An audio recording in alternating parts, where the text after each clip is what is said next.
السلام علیکم ورحمۃ اللہ وبرکاتہ۔ کیسے ہیں آپ سب لوگ؟ امید ہے خیریت سے ہوں گے۔ آج ہم بات کریں گے 12 ربیع الاول کی کچھ رسومات پر، جنہیں اہل بدعت نے جو ہے من گھڑت بنا رکھا ہے اور اس پر جمے ہوئے ہیں، ڈٹے ہوئے ہیں، اور دن بدن ان میں اضافہ ہوتا جا رہا ہے۔ پہلے تو صرف بات جلوس کی حد تک تھی، ان کی نیازوں کی حد تک تھی، اور پھر بڑھتے بڑھتے بات یہاں تک پہنچی کہ روزہ رکھنا اس میں شامل کر دیا گیا، جبکہ روزہ 12 ربیع الاول کے دن کا روزہ تو کہیں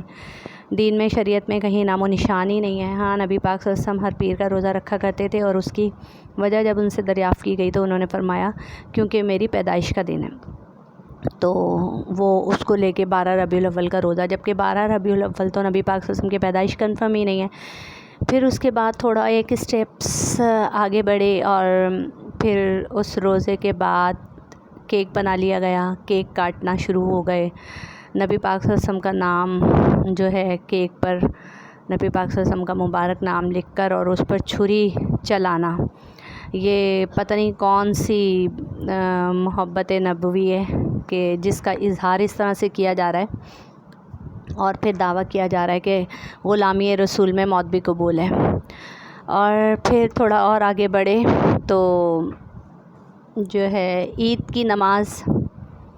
اسٹارٹ ہو گئی کہ بھئی اب اس عید کی جشن عید میلاد النبی ہے، تو اس عید کی نماز کا بھی آغاز کیا جائے گا اور نماز بھی پڑھائی جائے گی۔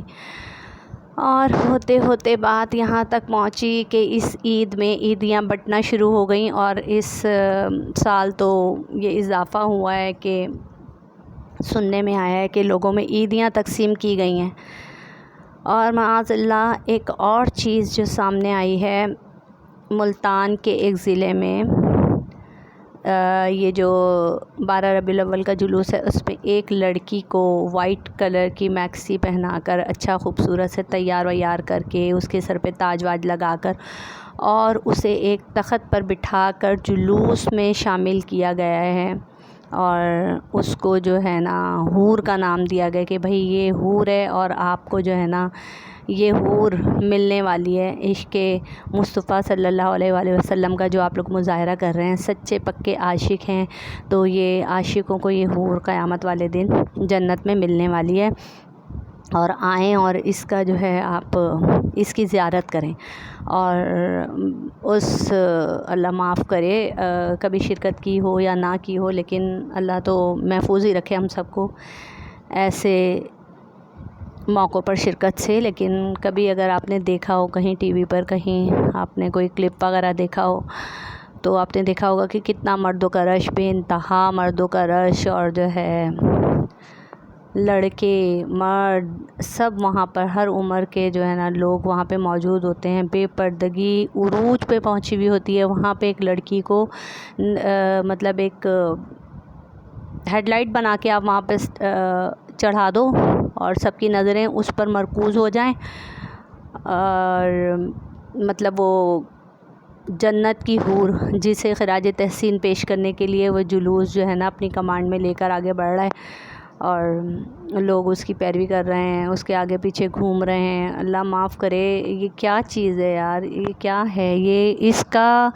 دین سے کیا تعلق ہے، اس کا شریعت سے کیا تعلق ہے؟ یہ ہماری قوم کس طرف کو جا رہی ہے، کس طرف ہم لگے ہیں، کس طرف ہم لگ چکے ہیں؟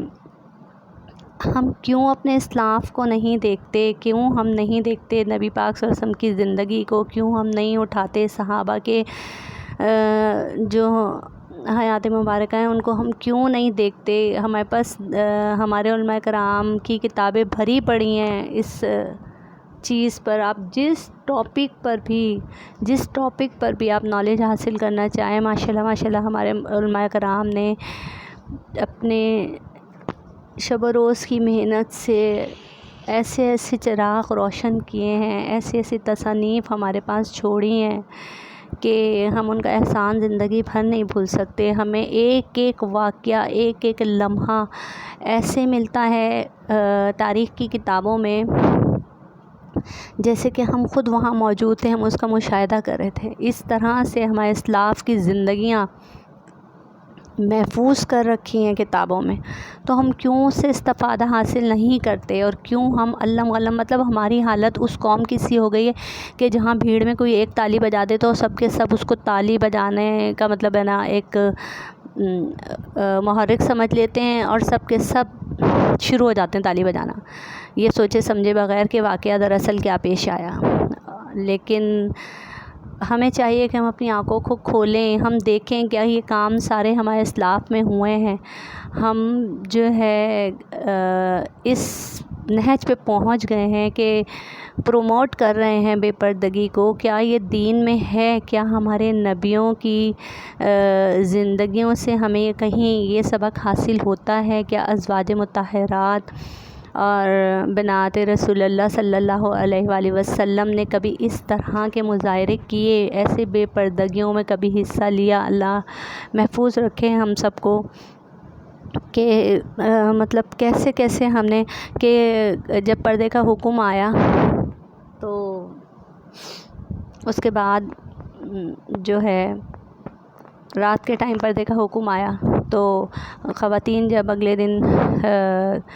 جب فجر کی نماز کے لیے مسجد میں گئی ہیں، تو پہلے تو خواتین چلی جایا کرتی تھی نا، اجازت تھی، تو ان میں سے ایک عورت نے دیکھا کہ تمام عورتیں جو ہیں وہ بڑی چادروں میں لپٹی ہوئی ہیں۔ اب اس عورت کو پتہ نہیں چل سکا تھا کیونکہ پردے کا حکم رات میں آیا تھا، تو اس نے پوچھا کہ یہ کیا مطلب آپ لوگ کس حالت میں ہیں؟ تو اسے بتایا گیا کہ بھائی رات میں پردے کا حکم آ گیا ہے، کہ نبی پاک صلی اللہ علیہ وسلم نے جو ہے نا اعلان کروا دیا ہے کہ اب پردہ کیا جائے گا، خواتین اب پردہ کریں گی۔ تو اس عورت نے چھوٹے بچے کو جو ساتھ لے کر آئی تھی اسے دوڑایا گھر پہ، اور جو ہے چادر منگائی اپنے لیے۔ تو اس کے شوہر نے جو ہے نا جب وہ پردہ اتار کے اپنے گھر کا اور وہ دے دیا، اور وہ پردے کو لپیٹ کے اپنے گھر پہنچی، تو شوہر نے کہا کہ تم مطلب جب واپس آ جاتی تو تبھی چادر لے لیتی، تمہیں اتنی کون سی ایمرجنسی ہو گئی تھی کہ تم نے اسی وقت چادر منگائی؟ تو اس عورت کا جواب تھا کہ اللہ کا حکم آ گیا اور میرے نبی نے اعلان جب کروا دیا تو پھر میرا دل نہیں مانا کہ میں اللہ کے حکم اور نبی کے مرضی کے مطابق ایک لمحہ بھی گزاروں، ایک قدم بھی چلوں، اللہ کے حکم کے خلاف اور نبی کی مرضی کے خلاف ایک قدم بھی اٹھاؤں۔ تو مطلب یہ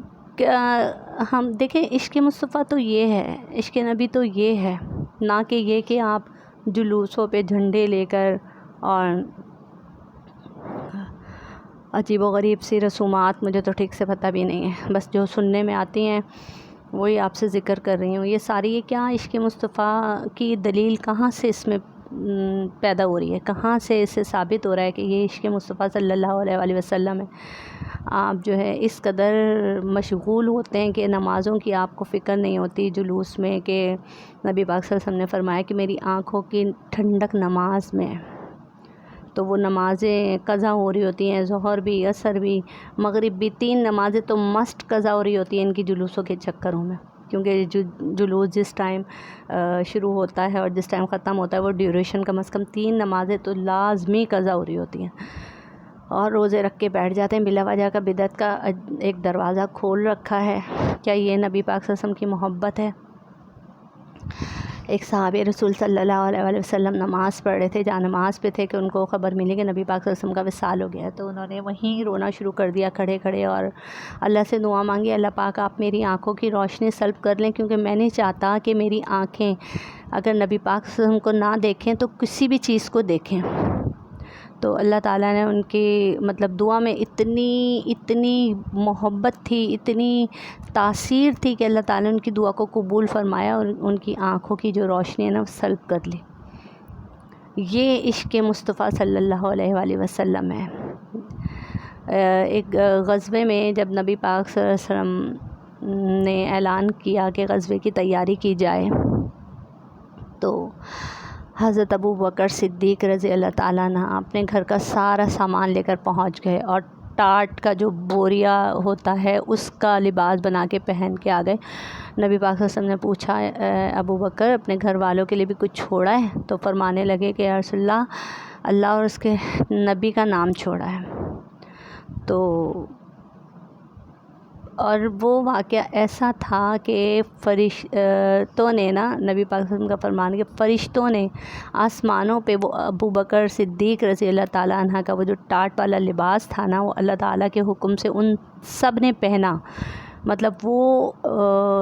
عشق مصطفیٰ صلی اللہ علیہ وسلم کی ایک مثال تھی کہ اللہ تعالیٰ نے فرشتوں کو حکم دیا کہ آج آسمانوں میں بھی وہی لباس پہنا جائے گا جو زمین پہ ابو بکر نے پہننا ہے. ایک غزوے کے وقت پہ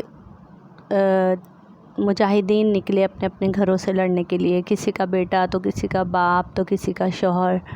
کسی کا بھائی. ایک خاتون تھیں، ان کے گھر میں کوئی نہیں تھا، بس ایک